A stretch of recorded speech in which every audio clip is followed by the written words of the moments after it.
Shalom, selamat pagi, apa kabar? Semoga semua sehat selalu ya. Nah, pada kesempatan kali ini, sebelum kita memulai pembelajaran kita, mari kita meminta pertolongan kepada Tuhan. Kita berdoa.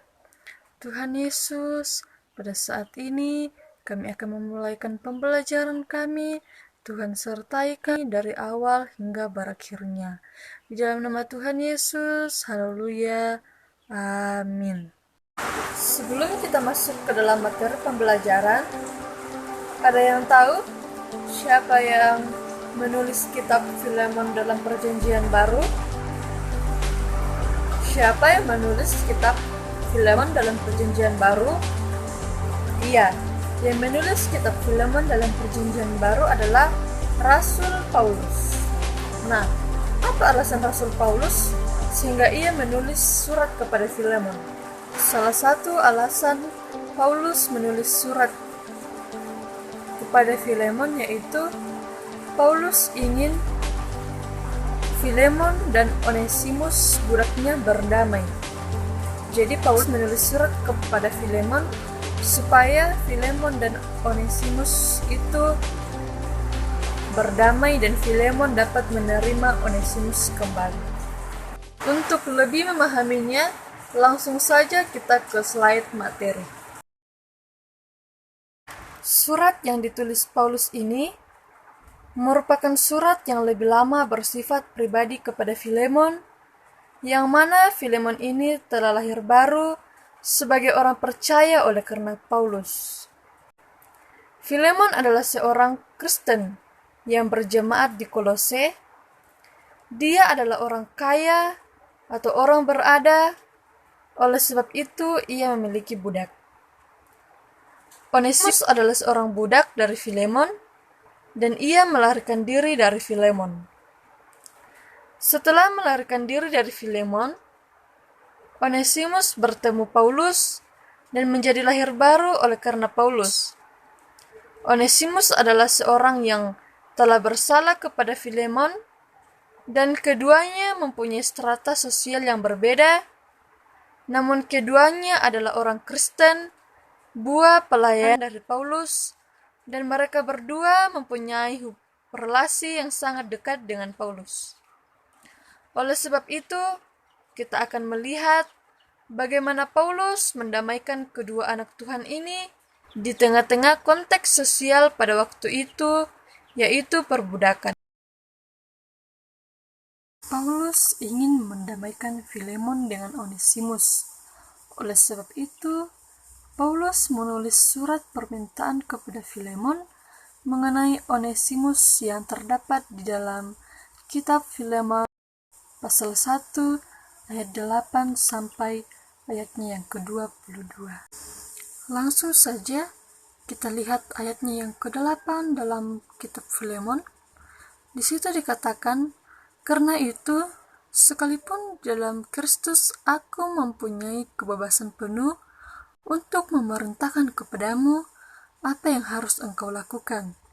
Artinya di sini, Paulus tidak memakai otoritasnya sebagai rasul, tetapi Paulus bergantung kepada pemeliharaan Allah terhadap apa yang ingin disampaikannya dan berharap Filemon merespon sesuai dengan komitmen kekristenannya dan melakukan apa yang diharapkan Tuhan. Nah, ayatnya yang ke-9 di situ dikatakan, "Tetapi mengingat kasihmu itu, lebih baik aku memintanya daripadamu. Aku, Paulus yang sudah menjadi tua, lagi pun sekarang dipenjarakan karena Kristus Yesus." Artinya, di sini Paulus mengingatkan Filemon bahwa Paulus sudah tua karena Injil. Bukan berarti Paulus mengeluh akan keadaannya, tetapi Paulus bangga karena dia telah belajar mencukupkan diri dalam segala keadaan. Ayatnya yang ke-10 mengatakan bahwa mengajukan permintaan kepadamu mengenai anakku yang kudapat selagi aku dalam penjara, yakni Onesimus. Artinya, Paulus tidak mempunyai motivasi apapun untuk menguntungkan dirinya. Dia mengasihi Onesimus dengan menyebutnya sebagai anakku. Dan Paulus berharap supaya Filemon menerima Onesimus tanpa menghukumnya. Pada ayatnya yang ke-11 mengatakan, "Dahulu memang dia tidak berguna bagimu, tetapi sangat berguna baik bagimu maupun bagiku."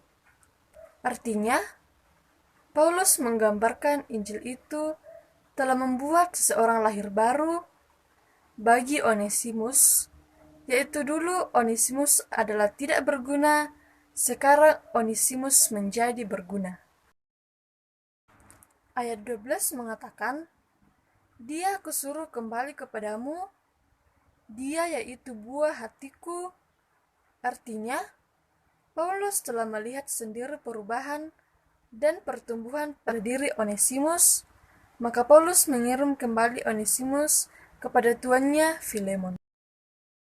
Ayat 13 mengatakan, "Sebenarnya aku mau menahan dia di sini sebagai gantimu untuk melayani aku selama aku dipenjarakan karena Injil."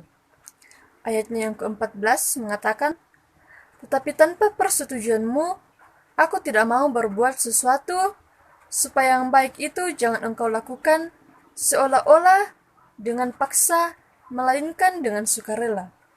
Artinya, kesalahan jika menahan Onesimus, walaupun Paulus ingin menahannya. Onesimus harus membayar harga untuk memperbaiki kesalahannya, dan Filemon harus bebas dari tekanan apapun untuk memutuskan nasib Onesimus. Ayatnya yang ke-15 mengatakan, "Sebab mungkin karena itulah dia dipisahkan sejenak daripadamu, supaya engkau dapat menerimanya untuk selama-lamanya."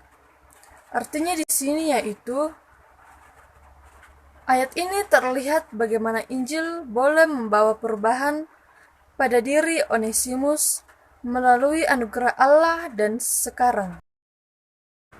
Kemudian ayatnya yang ke-16 mengatakan, "Bukan lagi sebagai hamba, melainkan lebih daripada hamba, yaitu sebagai saudara yang kekasih. Bagiku sudah demikian, apalagi bagimu, baik secara manusia maupun di dalam Tuhan." Artinya, penerimaan Filemon diharapkan Paulus bukan sekedar hamba, melainkan sebagai saudara, seperti yang sudah dilakukan Paulus sendiri terhadap Onesimus. Sekali lagi, Paulus sangat bergantung kepada pemeliharaan Allah sebagai dasar baginya untuk berharap pada respon Filemon. Ayat yang ke-17 mengatakan, "Kalau engkau menganggap aku temanmu seiman, terimalah dia seperti aku sendiri." Artinya, jika Filemon telah menganggap Paulus sebagai temannya di dalam melakukan pekerjaan Tuhan, maka wajar jika Paulus berharap kepada Filemon menerima Onesimus sama seperti Filemon menerima Paulus, karena Paulus sangat mengasihi Onesimus. Ayat 18 dan ke-19 mengatakan, "Dan kalau dia sudah merugikan engkau ataupun berhutang kepadamu, tanggungkanlah semuanya itu kepadaku. Aku Paulus menjaminnya dengan tulisan tanganku sendiri. Aku akan membayarnya, agar jangan kukatakan, tanggungkanlah semuanya itu kepadamu, karena engkau berhutang padaku, yaitu dirimu sendiri." Artinya, Paulus mengantisipasi adanya hambatan terhadap permintaannya oleh karena hal-hal yang bersifat materi, yaitu kerugian yang dialami oleh Filemon oleh karena kaburnya Onesimus.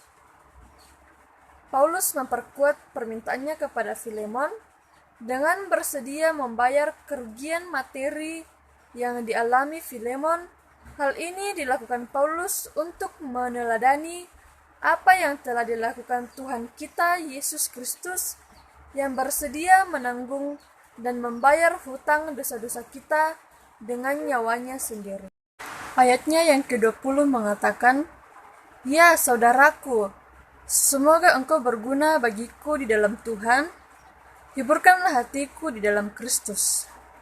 Artinya, Paulus meminta Filemon tetap di dalam karakternya yang berdasarkan iman Kristen, sehingga Filemon mendapat berkat yang bukan berkat materi, tetapi berkat yang daripada Allah sendiri.